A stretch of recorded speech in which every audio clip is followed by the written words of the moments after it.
नमस्कार नमस्कार दर्शको, मी राजेंद्र घरत, उपसंपादक दैनिक आपलं नवे शहर.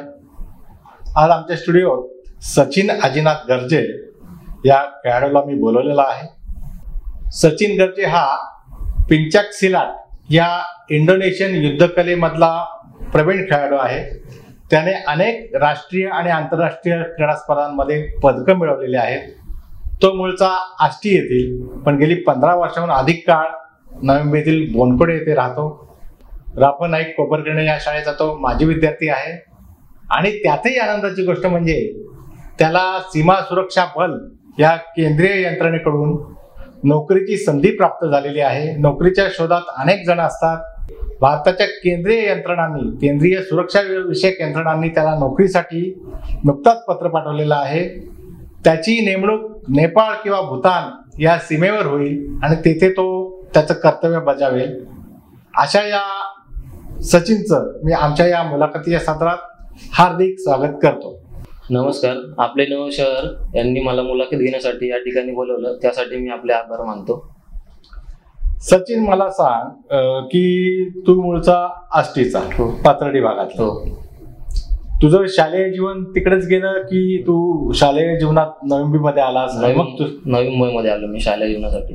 मग नवी मुंबईमध्ये तुला या मार्शल आर्टकडे, पेंचाक सिलाट या खेळाकडे का जावंसं वाटलं? कारण मला आधीपासून खेळांची खूप आवड होती. आमच्या शाळेमध्ये कबड्डी, खो खो हे चालायचंच. तेव्हापासून मग मला खेळाच्या क्षेत्राची आवड निर्माण झाली. मग तुझ्या या खेळावर, पेंचाक सिलाटकडे किंवा तुला जुडो असेल, कराटे असेल, इकडे तू वळल्यानंतर तुझ्यावर सर्वाधिक मेहनत कोणी घेतली? इकडे मी वळल्यानंतर माझ्यावर सर्वाधिक मेहनत आमचे गुरु किशोर रेवले सर यांनी घेतली व तसेच आई वडिलांनी देखील खूप सपोर्ट केला. दर्शको, किशोर रेवले हे इंडियन डायमंड मार्शल आर्ट या संस्थेचे संस्थापक असून ते स्वतः यातले ग्रँड मास्टर आहेत आणि त्यांचा हा शिष्य. सचिन, मला पुढचा प्रश्न असा विचारायला आवडेल की मग शाळेमध्ये हे सगळं करताना शालेय अभ्यासक्रम जो असतो, अभ्यास म्हणजे इंग्रजी, हिंदी, मराठी, भूगोल हे सगळे विषय असतात, त्यात तुला कशात जास्त आवड होती? अभ्यासात काय आवड होती? अभ्यासात जास्त करून गणित आणि भूगोलामध्ये जास्त आवड होती मला. मग तुझी पहिली फाईट, तुझं पहिलं राष्ट्रीय किंवा आंतरराष्ट्रीय स्तरावर तुझं आगमन त्या खेळाच्या मैदानात कधी झालं आणि पहिलं पदक जिंकलं ते कुठे, ते जर सांग. मी या खेळामधून पहिली स्पर्धा ही पंजाब या ठिकाणी ज्युनियर नॅशनल खेळलो होतो. तेव्हा मला सुवर्ण पदक मिळालं. आणि आंतरराष्ट्रीय स्पर्धा मी काश्मीर येथे 2022 खेळलो. त्या ठिकाणी मला ब्रॉन्झ पदक जिंकलो. मला सांग, हे सगळे तू पदकं जिंकलीस, साधारण आजपर्यंत कुठे कुठे आणि कशी कशी पदकं तू जिंकत गेला, त्याबद्दल जरा आमच्या दर्शकांना सांग. मी या खेळामध्ये सिनियर मध्ये जेव्हा पदार्पण केलं तेव्हा चेन्नई या ठिकाणी एक सुवर्ण पदक प्राप्त केलं. त्यानंतर मग लॉकडाऊन लागलं. त्यानंतर मग काही स्पर्धा वगैरे खेळायला नाही. त्यानंतर मग 2022 परत मी पंजाबला लुधियाना येथे स्पर्धा खेळलो. तेव्हा देखील मला सुवर्ण पदक होतं. आणि त्यानंतर मग काश्मीर येथेच 10वी सिनियर नॅशनल झाली. त्या स्पर्धेत मला ब्रॉन्झ पदक होतं. आणि त्यानंतर आता नाशिक येथे 11वी सिनियर नॅशनल झाली. त्यामध्ये मला ब्रॉन्झ पदक आहे. आणि त्यानंतर आता लेटेस्ट मध्ये 37वी राष्ट्रीय स्पर्धा झाली गोव्याला. त्या स्पर्धेत देखील मला ब्रॉन्झ पदक आहे. आणि आताच माझी सशस्त्र सीमा बल या मध्ये सिलेक्शन झालंय माझं. कधी आलं तुला पत्र? मला आता 13 तारखेला पत्र आलं. ते काय म्हटलंय त्या पत्रात? काय म्हटलंय त्या पत्रामध्ये? सांगितलं की 20 तारखेला तर जॉईनिंग आहे आणि त्यामधून आपण पुढे गेम कंटिन्यू करू शकतो. त्यांचं असं आहे की तुम्ही सकाळी आणि संध्याकाळी 2 टाइम प्रॅक्टिस करायची, त्यांच्या सेंटरमध्येच राहायचं आणि जेव्हा आपण गेम सोडू तेव्हा ते ड्युटी लावणार आपल्याला. अच्छा. दर्शको, पेंचाक सिलाट, इंडियन पेंचाक सिलाट, जुडो, कराटे या खेळांबद्दल आपले बरेच लोक ऐकून आहेत. प्रत्यक्ष पेंचाक सिलाट काय असतं? कारण हे नाव अनेक लोकांना विनोदी वाटतं, म्हणजे काहीतरी वेगळंच उच्चार वगैरे आहे त्याची. पण ही इंडोनेशियन युद्धकला जी आहे ती काय आहे? त्याच्यात नेमकं काय प्रकार असतात? किती खेळ असतात? किती वेळाचा तो एक गेम असतो, सेट असतो? त्याच्याबद्दल जरा आमच्या वाचकांना सांग.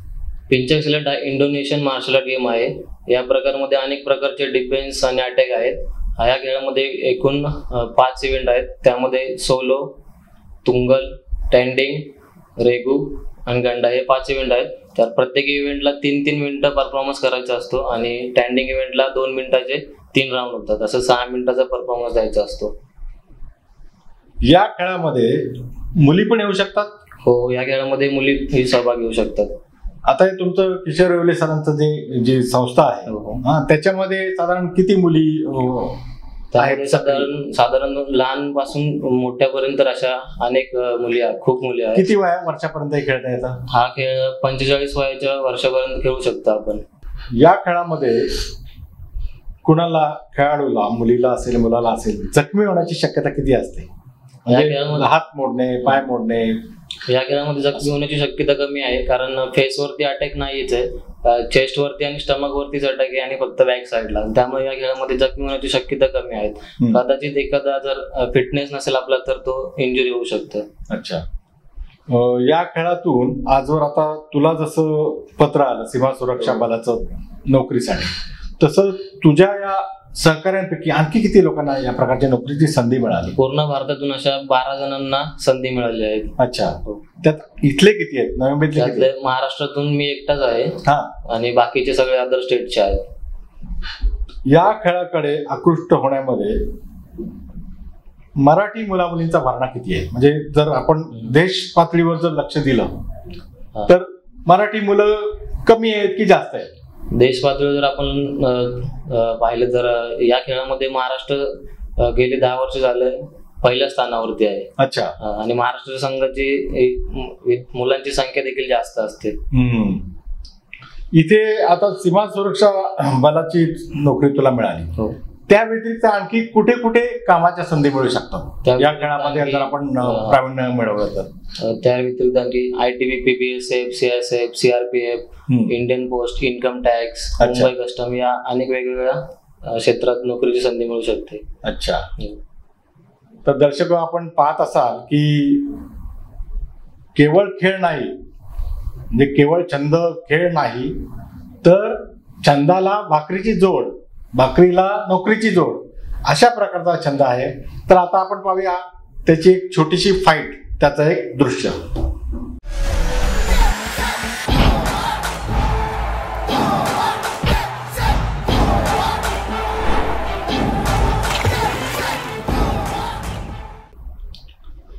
तर दर्शक, आपण पाहिलं की ही किती कमी वेळात आणि किती चुरस आणि आपलं सगळं जे कौशल्य पणाला लावून ही फाईट खेळली गेली आणि त्याच्यात त्याने आपलं कौशल्य दाखवलं. मला सांग आता सचिन, या सगळ्याबद्दल आपली शाळा असेल, आपली संस्था असेल, समाजात जिथे आपण राहतो तिथे वेगवेगळे मंडळ, परिषदा, सामाजिक संस्था, संघटना, NGO काम करत असतात. यांच्यापैकी कोणाकडून ना कोणाकडून तुला सन्मानित होण्याचा योग आला असेल. तुला तुझे सर किशोर येवले असतील त्यांना, किंवा तुझे सहकारी बाकीचे ज्यांनी असंच चांगलं राष्ट्रीय स्तरावरचं यश मिळवलं, तुझ्या वाट्याला यातले किती सन्मान आले? माझ्या वाट्याला देखील असेच खूप सन्मान आले. तर आत्ताच माझा सन्मान करण्यात आला ज्ञानविकास शाळेमध्ये. अच्छा. कारण SSBचं पत्र आल्यानंतर आणि ज्या दिवशी पत्र आलं त्या दिवशी देखील आम्ही जिथे राहतो त्या ठिकाणी देखील आमच्या मंडळाने देखील माझा सत्कार केला. या सगळ्या तुझ्या खेळाबद्दल, या सगळ्या तुझ्या आवडीबद्दल तुझ्या घरच्यांचं काय मत आहे? तुझे आई, वडील, भाऊ, बहीण, तुझे गावाकडचे नातेवाईक, तुझे इकडचे नातेवाईक, यांचं काय म्हणणं आहे? ते तुझ्याकडे कुठल्या नजरेने बघतात? आधी घरच्यांना असं वाटत होतं की गेम खेळतोय, मग नंतर पुढे काय फ्युचर मध्ये काय होईल असं नाही, असं काय वाटत होतं त्यांना. पण आता सगळे खूप खूप खुश आहेत आणि गावातून देखील सर्वच खुश आहेत. आता एक शेवटचा प्रश्न विचारतो तुला की आताची जी तरुणाई आहे, लोक म्हणतात असं की आताची तरुणाई व्हॉट्सअपच्या, सोशल मीडियाच्या, मोबाईलच्या जास्त आहारी गेलेली आहे. ती पानटपरीवर वेळ घालवते, ती कुठेतरी कट्ट्यावर झाडाच्या खाली टाइमपास करण्यामध्ये त्यांचे महत्वाचे आयुष्याची जी वर्ष आहेत ती वाया घालवते.